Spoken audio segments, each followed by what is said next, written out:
ఓం శ్రీమాత్రే నమః. దేవీ శరన్నవరాత్రి మహోత్సవ సందర్భముగా 3వ రోజు మనకి అమ్మవారు అన్నపూర్ణ అలంకారంలో దర్శనమిస్తారు.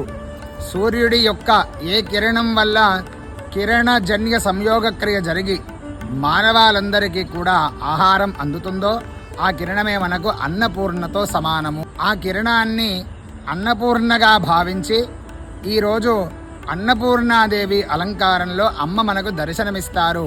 అమ్మవారికి ఈ రోజున మనమందరము కూడా వడిబియ్యం సమర్పణ చేయొచ్చు, లేదా అన్న సంతర్పణ జరిగేటువంటి కార్యక్రమాలలో మనమందరము కూడా పాల్గొని అమ్మ కృపతో మన అందరి ఇంటిలో ధనధాన్య సమృద్ధి, అన్న వస్త్రాలకు లోటు లేకుండా అక్షయ్యంగా ఉండాలని కోరుకుంటూ అమ్మ సేవలో అన్నసత్ర నిర్వహణలో భాగస్వాములైన వారికి అన్నపూర్ణాదేవి అమ్మవారి యొక్క